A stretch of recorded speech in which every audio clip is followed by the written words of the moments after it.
KSNR Coffin Radio. Welcome to another exciting episode of Coffin Radio. I am Heartthrob Rob. Joining me today live from Chain Reaction is Cameron Miller of Duhkha. How are you doing, brother?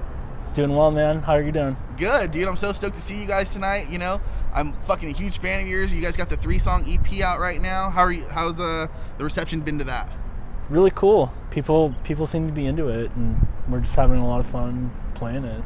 Hell yeah. Yeah. I really like that Dead in Orbit song. Is that what it's called, right? Yeah. Yeah, I think that's dope. You guys kind of got the influences like Meshuggah and Botch. What are some of your influences, do you think? They kind of range from everywhere, but for this band, mostly, we were thinking when we started it to kind of make like a combination of all the bands we've been in into one thing and see what comes out of it. But I was listening to a lot of Abominable Iron Sloth, older band from the mid-2000s that I love a lot, and then another band from Detroit called Architect. Not Architects, but Architect. And those two bands are just so crushing and gnarly, and I wanted to I wanted to pull that. Like, I just always loved those two bands. So mostly for this band, that's where I pulled the original influence.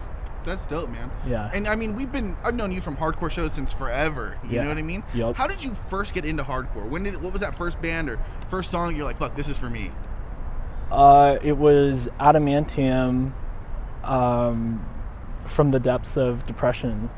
That was like the first exposure to me from my neighbor Steve McLaughlin, and he really showed me a bunch of those Orange County bands. Like I learned about Bleeding Through and Throwdown and 18 Visions, and it was like really those like 4 bands, including Adamantium, that got me into like that. I mean, I'd known about metal bands before, like Slayer, and I knew about punk, like GBH, and they were kind of harder too, on the more hardcore, like just grittier side of punk. But that's kind of like the actual like hardcore you would probably hear the influences from would be those, like Adamantium. Yeah, and you bring up Throwdown, you bring up 18 Visions.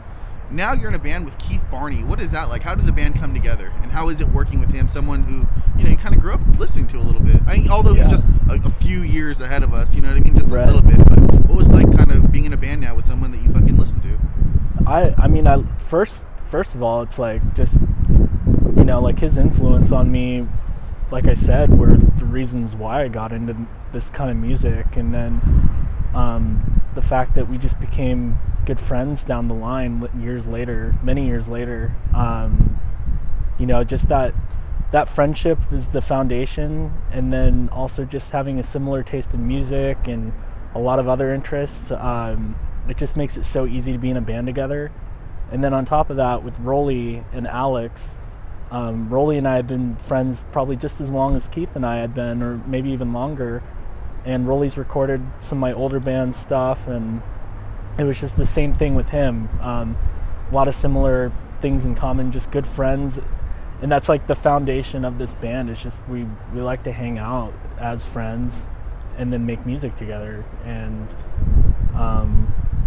friendship. I think that works the best. No, I totally understand, man. I think that works the best sometimes, where you just fucking are bouncing things off the wall with your homies, you know, or you're listening to some shit and you're like, how sick would it be if we kind of pulled something like that, or you know what I mean, or hey, doesn't this remind you of, and then you kind of work with it, right? You know? It was really just a COVID project. I mean, we were all laying low and had our other projects put on hold, and we just all thought it would be fun to get together and play some stuff and see what happened, and no expectations, and now we're playing, shows and recording music, and it's so much fun. Yeah, you talk about recording music. Right now you guys have the EP out. How did that come together?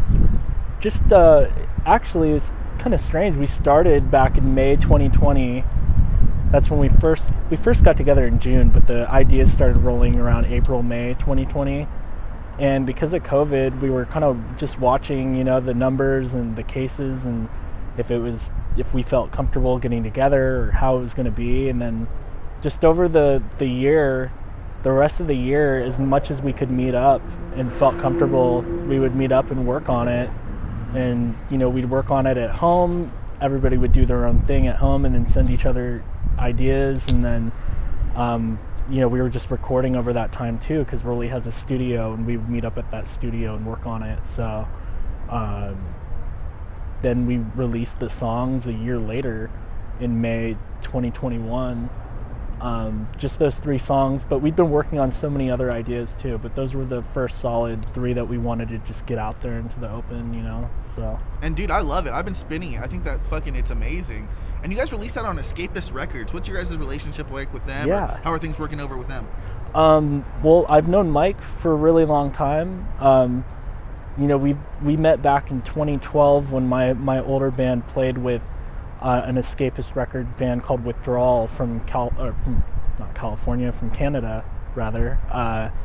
And those dudes are good friends of mine too still. I mean, we've kept in contact over the years through social media, and I met Mike at that show. He was on the tour with them, and he wanted to work with my old band, but the way we were doing things was very DIY and kind of handling things on our own. And when this opportunity came, he approached me, and it was like, yeah, we got to do something together. We've been talking about it for so long. So that's how it came together. Now Mike actually lives out here. He was in Ohio, but he's out here now.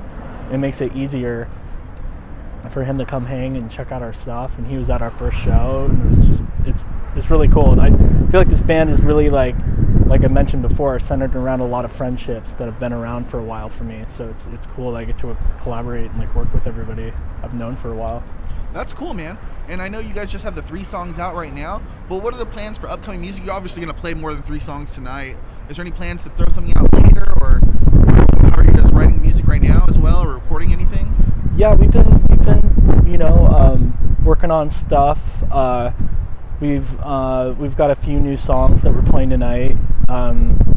They're going to be on an upcoming release. And that's all really right now. The plan was we just get together a couple times a month and work on it. And we've been making really good progress with it. I'm happy with the stuff that we're doing, and it seems to be heading in the right direction. And yeah. And tonight you're playing with Pressure Cracks, Overexposure, Dara Zoom.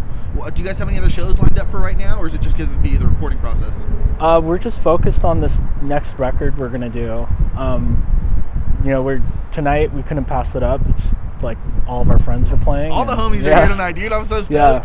So it's cool. It's like we're gonna play tonight, and then kind of whenever somebody hits us up to play, we just kind of see if our schedules work out and jump on it if we can.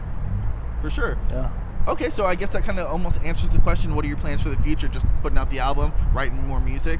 Yeah, just keep hanging out and making music together. Yeah. Okay, cool. Well, how do you feel about the current hardcore scene now? I mean, you've been around for a long time. How is it now with the new band, post-COVID? How are you feeling with it? It's fucking cool, dude. There's so many bands, and this is the thing too, is I actually mentioned this to a friend the other day, because he was kind of bummed on people not really responding to I don't know, their new music or records, something like that. And I just said, it's not that people are sleeping on you, there's just so many bands. And I think it's cool that when I started coming to shows, there were so many bands, and there's that much more now, that many more. And it's cool because it's like, if we want to tour, there's other bands out there on the road right now keeping those venues open for us and keeping scenes alive in their cities. And it's just cool that when we get to go out and finally get out of California and out of our little area, we get to go and experience what their scene's like and make more friends. And that's just how hardcore is. It's like how I know you. It's how I know all these bands that we're playing with tonight. Just the main message here is friendship. Yeah. Dude, I mean, and we're serious about that. Like, it's, Yeah. it's the friendships of knowing, hey, this guy's feeling the exact same way that I'm feeling, Yeah. I think hardcore kids kind of understand, we're this place of, hey, man, it's all good, but I'm pissed off as fuck about everything right now, right? And I mean, it's you're important. Just experiencing the same situations, other people, other parts of the country, but we're all fucking hardcore kids. It's important that you have people you can relate things to, and do cool shit with. Hell yeah. Yeah. Well, dude, where can people follow you on social media and, shout outs or anything like that? Yeah, just Duhkha is on pretty much all the socials. How'd that name come up? Keith came up with it. Duhkha. Yeah. That's kind of cool. Yeah, Keith presented it to us, and we were spinning around a few other names and stuff, and it just kind of stuck with the over themes. I guess it just covered all the themes we were trying to cover with the songs and just the overall vibe. So what's the social media again? One more time. So Duhkha Band. It's Duhkha, right? You got it. Yeah. There you go. Yeah. Okay, cool. Yeah. Sure. Yeah. Okay, sweet. Well, thank you so much. Dude, I really appreciate your freaking time today. Yeah, dude. I really appreciate it. For Cameron Miller of Duhkha, The homie, dude. I'm Heartthrob Rob of Coffin Radio. If you like what you're watching, then hop in the coffin. Follow us on social media at Coffin Radio. Coffin is spelled with a K. And that's all for today. ASMR Coffin Radio.